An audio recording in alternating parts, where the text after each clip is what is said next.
Ана бақыты 3 бөлім. 8 жыл тұрған құтты мекеніммен қош айтысып, қимастықпен артыма қарай кете бардым. Өскеменге туған жеріме, өзімнің туып өскен үйіме келдім. Әкем мені көзіне жас алып қарсы алды. Осы 8 жылда інім үйленіп бір балалы болған. Келінім асты-үстіме түсіп шай дайындап жүр. Кішкентай інімнің бағасы былдырға тай басып жүгіріп жүр. Сол кезде қандай күйде болғанымды сөзбен айтып жеткізе алмайтын едім. Мен үшін өмір тоқтап қалғандай болды.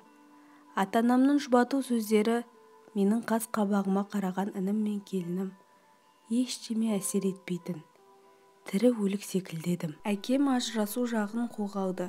Адвокат арқылы мені ешқандай ажырасу процесіне қатыстырмай, заңды түрде ын-шынсыз 2 айдың ішінде ажырастырып жіберді. Арада бала болмаған соң, ортақ мүлік болмаған соң барлығы тез бітеді екен ғой. Сонымен түпкілікті ажырасып кеттім. Осы аралықта күйеуім қайта звондайтын. Мен онымен сөйлеспейтінмін. Менен бір жола үмітін үзсін деп едім. Хабарламаларына да жауап бермейтінмін. Іште оны қанша сағынып, сөйлескім келіп, дауысын естігім келсе де өз-өзімді ұстайтынмын. Төркініме келгеніме 3 ай өткен соң әкеме мені жұмысқа тұрғызыңызшы дедім. Тірімін, тіршілігімді жасайын. Масыл болып отырмаймын. Онсыз да мен келгелі үйден береке кеткендей еді. Бәрі менің қабағымды андып, артық сөз айтпайды. Емін еркін шүйіркелеспейді. Менің көңіліме қарайтын еді. Әкем оқыған кісі. Бір мектептің білде директоры. Анам да оқыған. Көзі ашық. Сол мектепте мұғалім болып бірнеше жылдан бері жұмыс істейтін. Әкем мені сол мектепке жұмысқа орналастырды. Сыртым бүтін, ішім түтін. Жұмысымды істеп жүріп жаттым. Күз өтіп, қақаған қыста келді. Қыс өтіп, көгілдір көктемде келді. Айнала жасыл түске еніп, мен де өткенімді ақырындап ұмыта бастадым. Сүйген жарыммен айырылысқалы, оны бір сәтке де ұмытқан емес едім. Арада 1 жыл өтті. Бұрынғы қайын жұртыммен, күйеуіммен бір жолата ара жігімді үздім. Телефон номерімді де ауыстырып тастап едім. Көп ұзамай інімнің келіншегі екіншісіне аяғы ауырғады. Мұны естігенде мен тағы да іштей күйзелдім. Бірақ ешкімге ештеме білдірмейтін едім. Інім үшін қуанамын әрине. Қызғаныштан күйзелмеймін, тек тағдырыма налимын. Кейде түндерде күйеуімді сағынамын, оның ыстық құшағынан саймын. Ешкімге білдірмей қыстығып жылап аламын. Қанша рет телефон соғуға, дауысын бір рет естуге оқталдым, бірақ бата алмадым. Мен хабарлассам мені іздей бастайды, үміттене бастайды. Одан да өз бақытын тапсын, перзент сүйсін, толыққанды отбасы болсын, дедім. Осылай жүргенде жұмыста ауқымды мұғалімдер семинары өтетін болды. Әр қаладан білікті мұғалімдер келеді. Мен де бардым. Сол жерде бұрынғы бірге жұмыс істеген Алматыдағы әріптесімді көріп қалдым. Екеуміз хал жағдай сұрасып шүйіркелесіп қалдық. Семинар біткен соң шағын мейрамханаға бірге тамақтануға бардық. Ол келіншек бұрынғы күйеуіме алыс ағайын болып келетін еді. Менің сұрауға бата алмай отырғанымды байқап, әңгімені өзі бастады. Сен кеткен соң күйеуін біраз уақыт өз-өзіне келе алмай жүрді. Жиі ішеді екен. Енен де денсаулығы сыр беріпті. Давление деген пайда болып, содан сендер түпкілікті ажырасқан соң атан қайнағана күйеуінді үйлендірейік, сұрап білістіріп қыз қарай жүр, депті. Содан қайнаған өзінің бөлімшесінде істейтін бір медбике қызды тауыпты. Енен мазасы болмай жүрген соң анама қарайды деген болар. Бір себеп тауып, күйеуінді Шымкентке шақыртып әлгі медбике қызбен таныстырыпты. Мұның бәрін маған тәтем өзі айтып берді. Тәтем деген енесі. Басында күйеуін қызды ұнатпапты. Қап-қара, тік сөйлейді екен деп. Енен аппағында көрдің ғой, маған үй шаруасына қарасатын адам керек. Денсаулығымда болмай жүр. Енді бұрынғы әйелімді ұмыт. Уақыт өтіп бара жатыр. Сенің балаңды әкең екеуміз көріп кетейік, деп көндіріпті. Сөйтіп сендер заңда ажырасқан соң 3 айдан кейін күйеуін үйінде беташар жасап үйленіп алды. Қазір келіншегінің аяғы ауыр. Бәрі қуанып жүр, деп әңгімесін аяқтады. Жүрегім аузыма тығылды.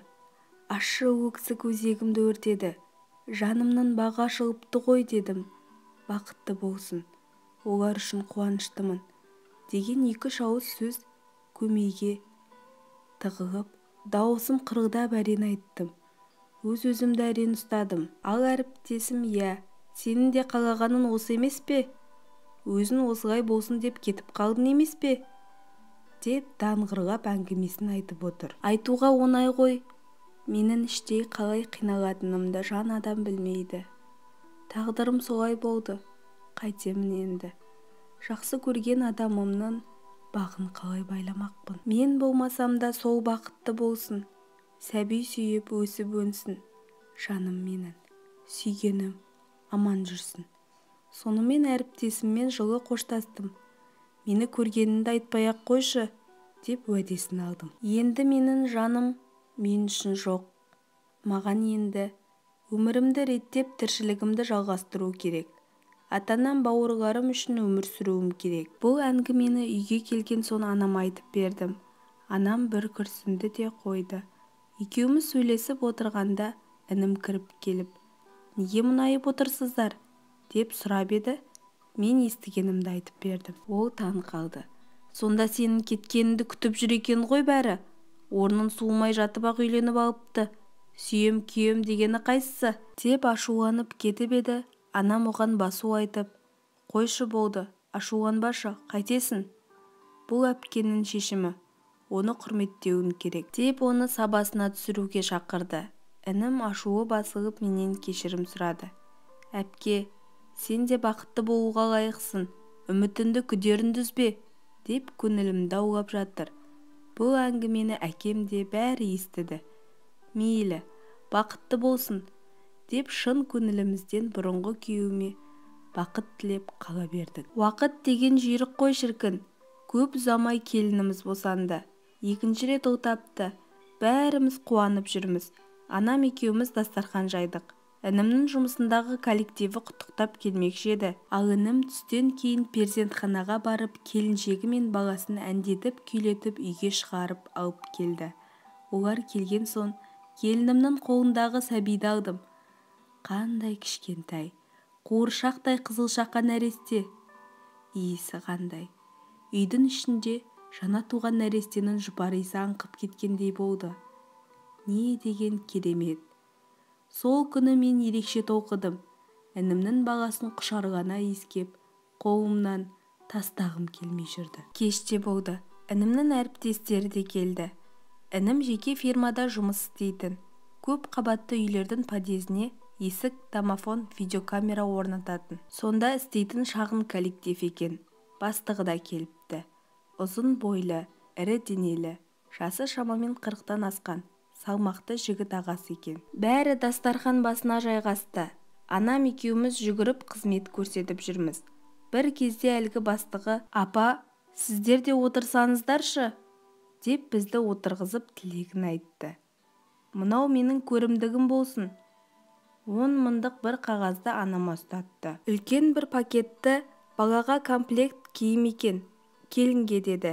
Сосын кішірек бір пакетті мынау Бауыржанның әпкесіне деп маған ұстатты.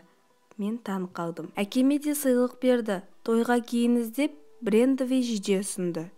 Мен ініме қарап, бастығың қандай елгезек адам, бәрімізге сыйлық әкеліпті, деп дән риза болып қалдым. Көңілім кәдімгідей көтеріліп қалды. Маған бір керемет иіс су сыйлапты. Сөйтсем, інімнің бастығы біздің отбасымызды жақсы біледі екен.